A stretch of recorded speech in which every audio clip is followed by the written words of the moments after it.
दोस्तों नमस्कार। हमने अपने पिछले वीडियो में देखा था CDMA CA और CDMA CD के बारे में। इस वीडियो में हम देखेंगे ब्लूटूथ आखिर क्या होता है, नई टेक्नोलॉजी, नया कम्युनिकेशन टेक्नोलॉजी हम एक्सप्लोर करेंगे। ब्लूटूथ जो कि कुछ नया नहीं है, लोगों को पहले से ही ब्लूटूथ चलाना आता है, बहुत सारा ब्लूटूथ के बारे में सबको पता भी है।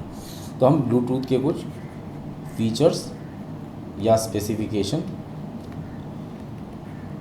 चेक करेंगे आज के वीडियो में। तो पहले हम चालू करते हैं। सबसे पहली चीज़ कि ये क्या है, ये लो कॉस्ट टेक्नोलॉजी है।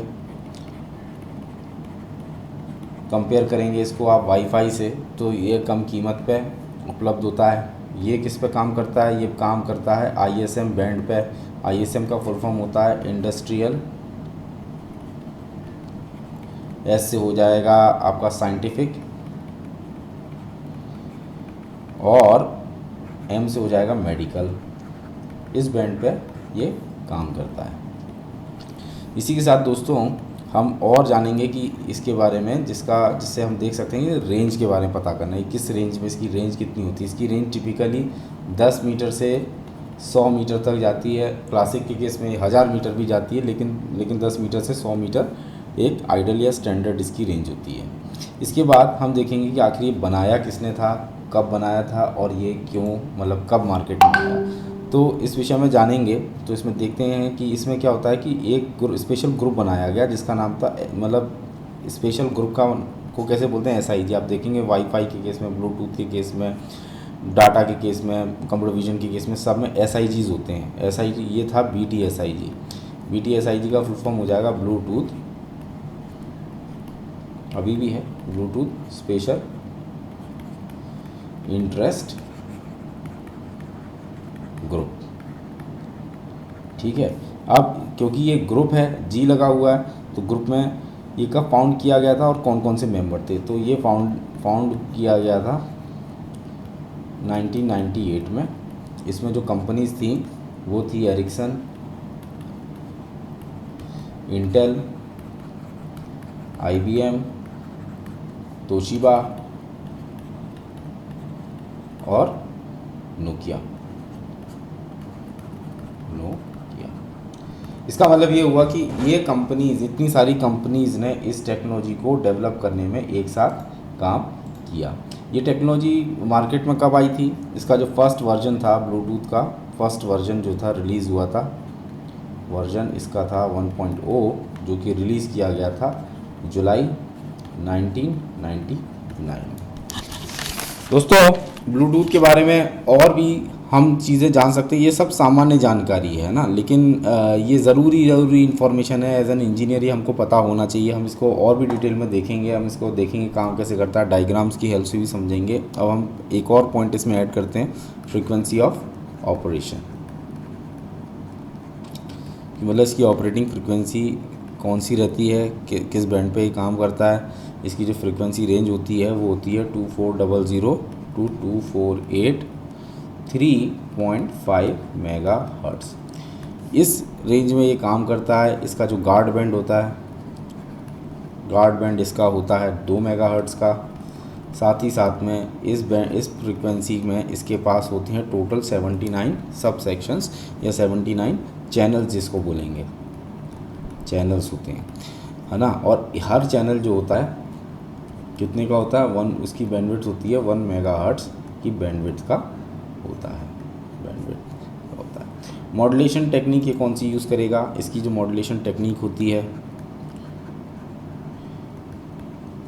मॉड्यूलेशन ये होता है, यूज़ करता है GFSK।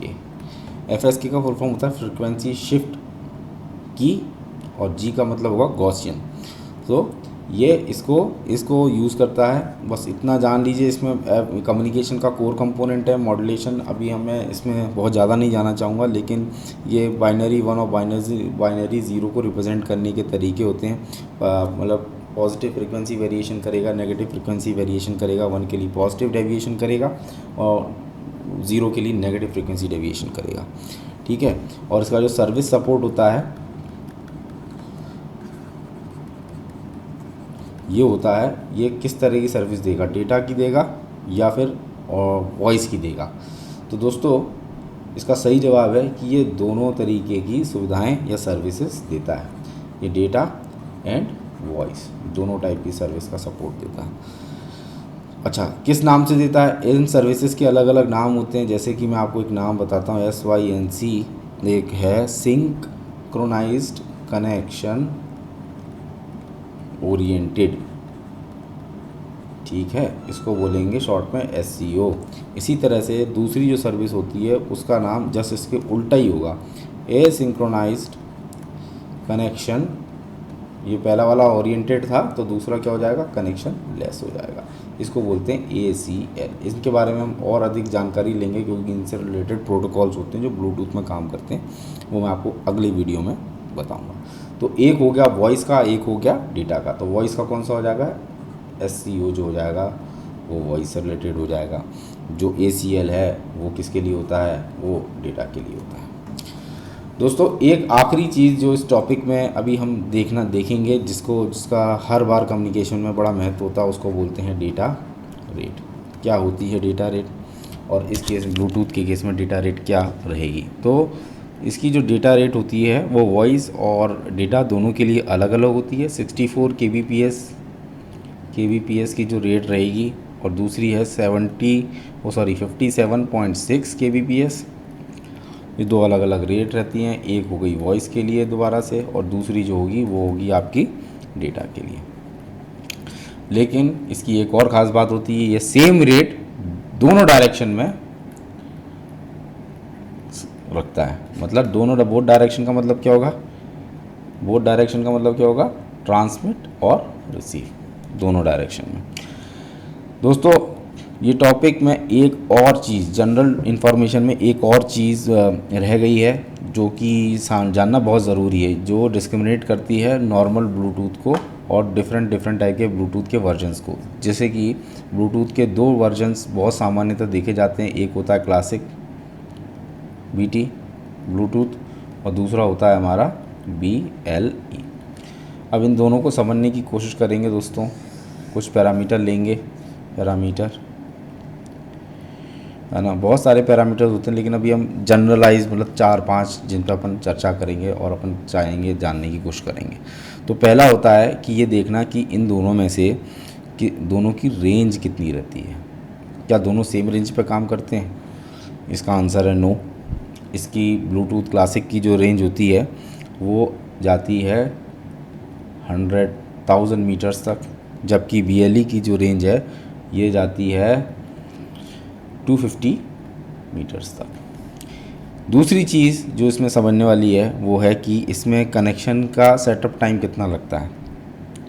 सेटअप टाइम तो किसका ज़्यादा होगा, किसका कम होगा? सेटअप टाइम जो होता है वो क्लासिक का वीक होता है, ठीक है, ज़्यादा समय लेता है, ऑलमोस्ट अप्रॉक्सीमेटली 6 सेकेंड के आसपास का समय ले लेता है, जबकि BLE का जो है कनेक्शन टाइम स्ट्रॉन्ग होता है, अच्छा रहता है, ये मतलब 0.003 सेकेंड लेता है, मतलब बहुत ज़्यादा ही कम समय लेता है इस तरह से। इसके बाद दोनों में से दोनों का डेटा पेलोड कितना है, पेलोड कौन कितना डेटा ट्रांसफ़र कर सकता है या डेटा ट्रांसफ़र स्पीड किसकी क्या रहती है, तो दोनों में से किसकी ज़्यादा होगी? क्या जवाब देंगे आप? ऑब्वियसली क्लासिक की स्पीड ज़्यादा होगी। क्लासिक 2 Mbps तक डेटा ट्रांसफ़र कर सकता है और ये जो है ये जाता है 100 kbps के आसपास, ठीक है। इसके साथ एक लास्ट चीज़ और मैं इसमें रखना चाहूँगा, वो है वॉइस की कैपेबिलिटी। किसके पास वॉइस की कैपेबिलिटी होती है?